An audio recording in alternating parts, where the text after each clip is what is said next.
정부가 미분양 주택을 사들여 임대주택으로 공급하는 방안을 검토하고 있습니다. 건설사들 어려움을 해소해주겠다는 취지인데 한국토지주택공사 LH를 통해 사들이는 방식이 유력해 보입니다. 산업부 방서우 기자 나와 있습니다. 황 기자, 이 정부 미분양 주택 매입 계획이 윤곽이 좀 잡혀가는 것 같습니다. 내용이 어떻게 되죠? 쉽게 말해 이제 LH 매입 임대 아파트가 좀 늘어난다는 의미입니다. 네. 이제 LH가 공급하는 임대주택이 크게 건설 임대와 매입 임대로 나뉘는데요. 이제 건설 임대는 LH가 지어서 공급하는 이제 국민 임대, 영구 임대, 행복주택 이런 것들이니까 이 미분양 주택을 해소하려면 당연히 건설 임대가 아닌 매입 임대 방식으로 공급해야 합니다. 이 매입 임대 주택은 LH가 기존에 지어진 빌라나 다가구 주택, 또 오피스텔, 아파트를 매입해서 시세보다 저렴하게 공급하는 임대주택 인데요. 이제는 여기에 미분양 아파트 유형이 추가된다고 보시면 됩니다. 이는 윤석열 대통령이 지난 3일 국토교통부 업무보고 당시에 공공기관이 미분양 주택을 매입하거나 임차해서 취약계층에게 다시 임대해주는 방안을 깊이 있게 검토하라고 지시한 데 따른 조치로 풀이되고요. 아직 구체적인 방안이 나온 것은 아니지만 업계에서는 이르면 상반기 세부적인 방안이 마련될 것으로 보고 있습니다. 결국이 대단히 새로운 대책은 아니다 이런 얘기인데 당초에는 이제 정부가 샀다가 나중에 이제 경기가 좋아지면 건설사들한테 다시 이제 되살 수 있게 해주는 이른바 이제 환매 조건부 방식 이런 게 좀 검토가 될 거라는 기대도 있었다면서요? 네, 일단 좀 약간 기대보다는 좀 이제 대책이 좀 회보할 거라는 그런 좀 우려도 나오고 있습니다. 네. 일단 그 환매 조건부 주택 매입 제도 자체가 좀 지난 2008년 이후 건설 경기가 악화되면서 한 미분양 주택이 16만 가구 넘게 쌓였을 때 시행됐던 제도인데요. 예. 이제 매입 주체가 이제 이번에는 LH가 아니라 주택도시보증공사 허그였고요. 이 허그가 건설사로부터 미분양 주택을 분양가의 한 50에서 60% 수준으로 샀다가 이제 나중에 건설사에 되파는 방식이었습니다. 그렇다면 이 제도를 시행할 만큼 주택 경기가 나쁜지 정말 나빠졌는지 그렇게 생각해 볼 필요가 있는데요. 일단 지금 지표상 최악은 아니라는 게 정부의 판단입니다. 지난해 11월 기준 미분양 주택은 한 5만 8천 가구 정도로 집계됐습니다. 이제 정부가 미분양 주택 위험선이라고 판단하는 기준인 6만 2천 가구에 가까운 수치이긴 하지만 금융위기 때와 비교하면 거의 절반에도 못 미치는 수준이고요. 무엇보다도 지금 악성 미분양으로 분류되는 준공후 미분양이 7천 가구 정도로 좀 비중이 크지 않습니다.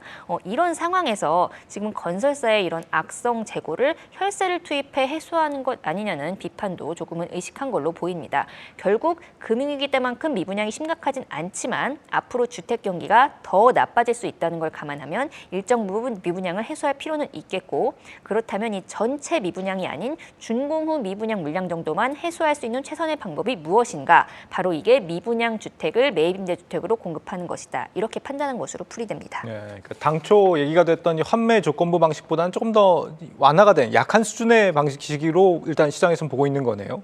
네. 다른 한편으로는 근데 이제 환매 조건부 같은 경우는 LH가 나중에 이제 원금을 돌려받을 가능성이 확실하다고 볼 수 있는 거 아닌가요? 또 대신에 이제 이런 매입하는 방식 같은 경우는 아예 이제 만약에 매입을 정부가 해버렸다. 그러면 이제 정부가 온전히 떠안아야 되는 게 될 수도 있을 것 같은데. 일단 그런 의미에서 좀 임대주택 자체가 이제 LH 입장에서 굉장한 적자 사업인데 이런 것들이 좀 이제 좀 부담이 좀 더 커질 것이다 이런 우려가 나오고 있습니다. 일단 LH가 이 임대주택용 주택을 매입할 때 이 정부 지원 단가, 정부의 지원금을 받고 여기에 이제 LH 자체 사업비를 더해서 이제 그 매입 임대용 주택을 사는데요. 예. 일단 이 정부 지원 단가가 정말 항상 주택 매입 비용을 밑돌았습니다. 일단 그러면 올해 상황을 점쳐보면 올해 정부의 매입 임대주택 공급 목표가 한 3만 5천 가구 정도 되는데요. 이 관련 예산이 6조 1천억 원이 배정됐습니다. 산술적으로는 지금 가구당 한 1억 7천만 원 정도가 지원된다는 소리입니다. 그런데 LH가 그동안 매입 임대용으로 샀던 아파트 단가를 잘 살펴보면 물론 지역별로 다르지만 가구당 3억 원에서 7억 원, 많게는 8억 원 정도 됐습니다. 그렇게 생각하면 제일 싼 아파트, 한 3억 원짜리 아파트를 구입한다고 하더라도 이 정부 지원금을 받는다고 해도 가구당 최소 1억 원 이상은 LH가 더 부담해야 한다는 계산이 나오는 겁니다. 정부 지원금을 받은 게 아닌 나머지는 LH가 다 내야 되는 부분인 거군요. 예, 그렇습니다. 그리고 물론 이제 이제 뭐 세입자들한테 공급하기 때문에 세입자의 임대 보증금으로 조금은 회수할 수 있는 부분이 있지만 공공임대주택이기 때문에 그 임대 보증금으로는 한 5% 정도밖에 회수할 수 없다고 보고요. 네. 이런 식으로 현재 지금 아까 저희 말씀드린 것처럼 준공후 미분양이 한 7천 가구 정도 되잖아요. 이 7천 가구를 이제 가구당 1억 원 이상 LH가 더 부담해서 사야 한다면 정말 최소 7천억 원, 많게는 조 단위 부채가 쌓이게 되는 구조입니다. 따라서 이 LH가 지금 현재 재무 위험 기관으로 지정되면서 지금 오는 2026년까지 부채 비율을 현재 221% 정도 되는 부채 비율을 207% 정도로 감축해야 되는데 이렇게 지금 미분양 주택을 좀 매입하는 부담을 안게 될 경우 재무 구조가 더욱 악화될 수밖에 없다는 우려가 나오고 있습니다. 이런 상황이면 LH가 미분양 주택 얼마에 사들이느냐도 좀 중요하겠습니다. 건설 원가를 주고 사줘야지 분양가 그대로 사주게 되면은 혈세로 건설업계 경영난 해소해 주는 게 아니냐. 뭐 이득을 챙겨주는 꼴 될 수도 있겠습니다. 잘 감시해야겠네요. 방서우 기자였습니다.